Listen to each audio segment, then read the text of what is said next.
You shared some really interesting material about the Cocky Rooster Cafe down in Deltona, Florida. Yeah, it definitely seems to be a place that gets people talking. Absolutely. I mean, 263 reviews on Yelp, another 220 on TripAdvisor. Clearly, locals have some strong opinions.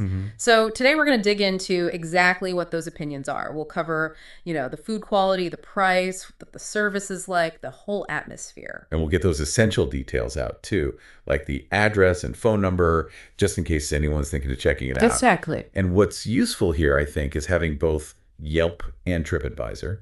Yelp gives you those kind of raw individual takes. Right, the immediate reactions. Yeah.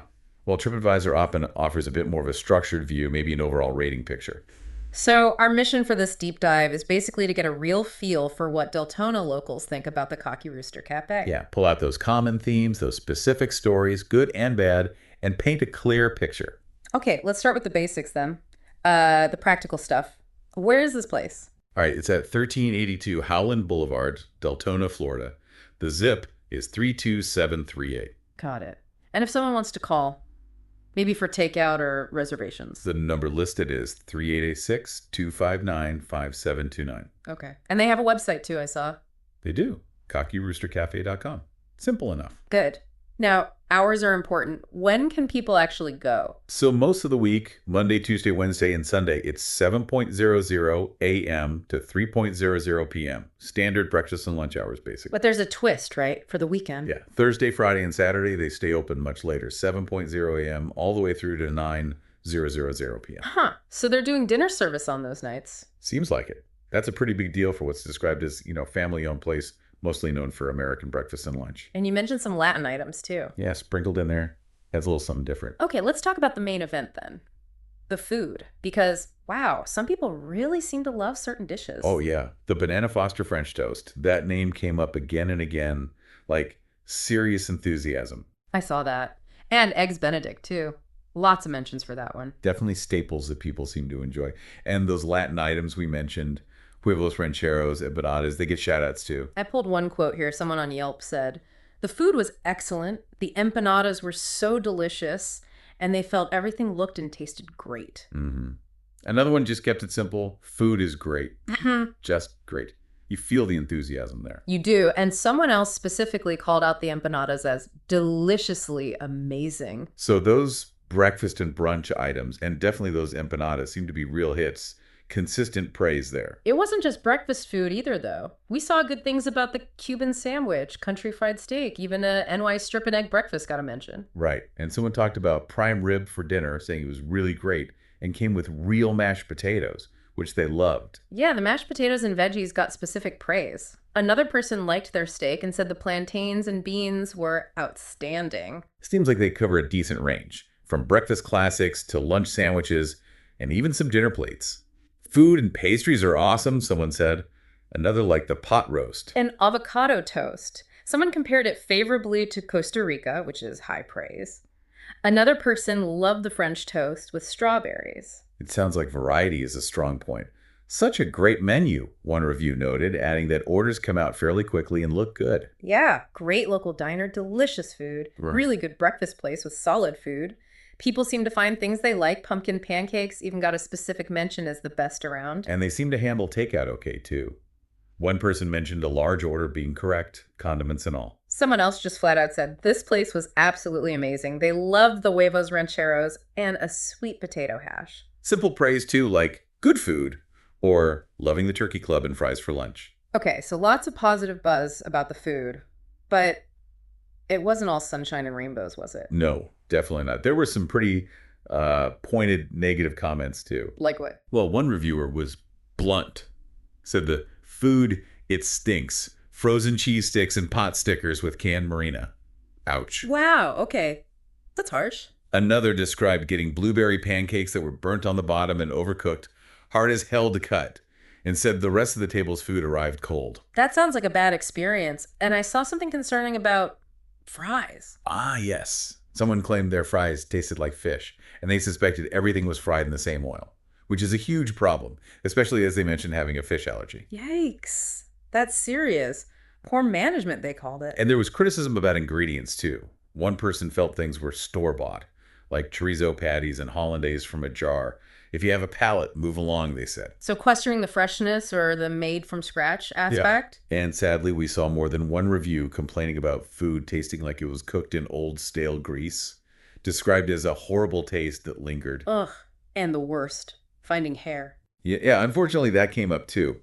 One person said they found hair and then mentioned their sister found hair on a different visit. That raises obvious cleanliness concerns.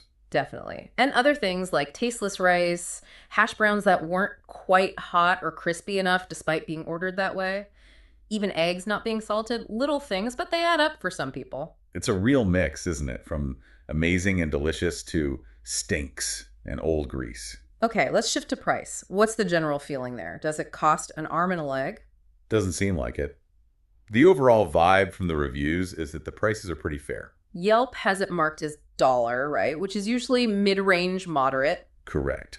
And TripAdvisor shows suggesting maybe some dinner items push it higher, but we saw a specific comment calling out reasonable prices, good value. So generally speaking, people feel like they're getting decent value for their money. Yeah, that seems to be the consensus on cost, which probably helps given the variability elsewhere. Right. Which brings us to service, and this seemed like maybe the most polarized area. Absolutely. A real mixed bag here. On the one hand, you've got people raving about the staff. Like how? This one Yelp review. The service is amazeballs. Does not matter who I get here. Always feel welcomed. That's pretty strong praise. Amazeballs, okay. And specific staff members got mentioned by name. Alea, helping someone with a walker, being very friendly and helpful. Okay. Lizzie, quick with drinks, extremely friendly, always smiling. Nice to see individuals recognized. Yeah, another server, Charity, was called amazing during breakfast, making people feel at home.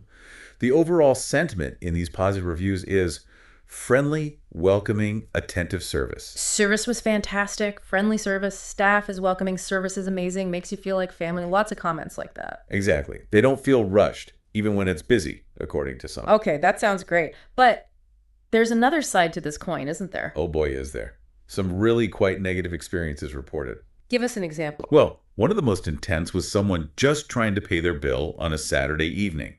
They claimed staff couldn't print a receipt, got frustrated, and alleged that a waitress with too many facial piercings swore at them using F-bombs and said the customer had an attitude. Whoa. Swearing at a customer. That's what they reported. They said staff expected them to just wait around for a manager to drive in from home to sort out the bill. They called it stupid. That's really bad, if true.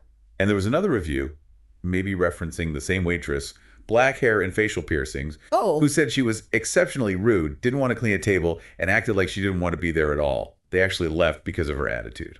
Wow. So potentially a recurring issue with a specific staff member or just really bad days? Hard to say for sure from the outside, but those are serious complaints. And there were smaller things too, but still annoying for the customer. Like what? Someone drinking hot tea, finished it. The server refilled others at the table, but just walked off without checking on the tea drinker.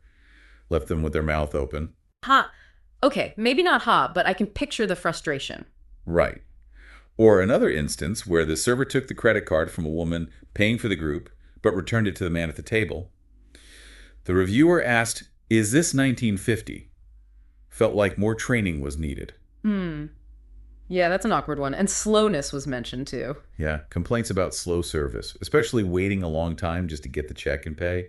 One person said they'd come more often if it wasn't consistently slow at the end. And even issues with takeout ordering. One person reported being on hold for 11 minutes trying to place an order, then drove there and was still on hold, total 19 minutes.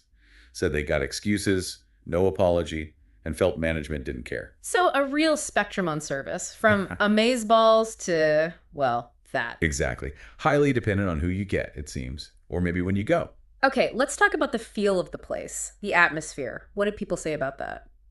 Generally positive descriptions here. Words like homey and welcoming, lovely, great and bright, cute and funky. Cute and funky. I like that. Yeah. Lot of fun things all over, one person said.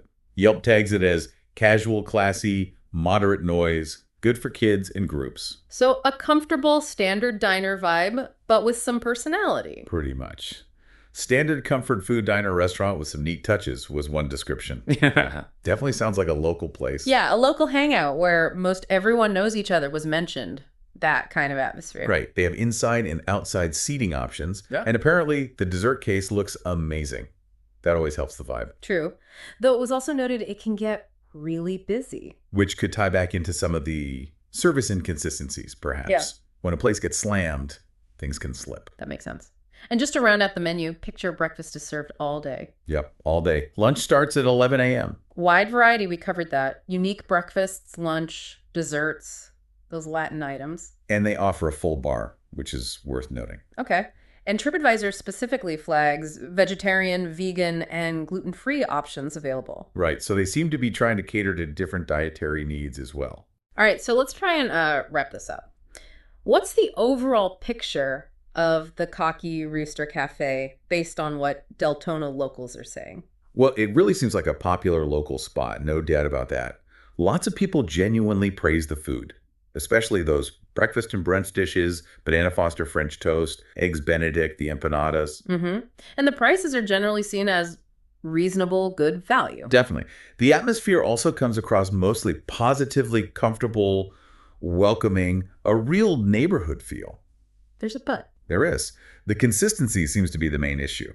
Food quality has some really high highs, but also some concerning lows reported from taste and preparation issues to, cleanliness concerns like hair. And the service is perhaps even more variable. Some staff get glowing reviews described as amazing and friendly. While other experiences described were frankly quite poor, involving rudeness, inefficiency, and just bad customer service. So it's a real mix. You might have a fantastic meal with great service, or you might not. Exactly. Which leads to an interesting final thought, doesn't it? Considering this mix, the glowing reviews, right alongside some really specific, really negative experiences, especially with food and service, what do you think makes the difference there? Is it just certain staff members having off days? Is it the pressure when they get super busy? Or maybe something deeper, like consistency in the kitchen, depending on who's cooking? Makes you wonder. It really does. Perhaps the only way to truly know is to pay them a visit yourself and see which Cocky Rooster experience you get.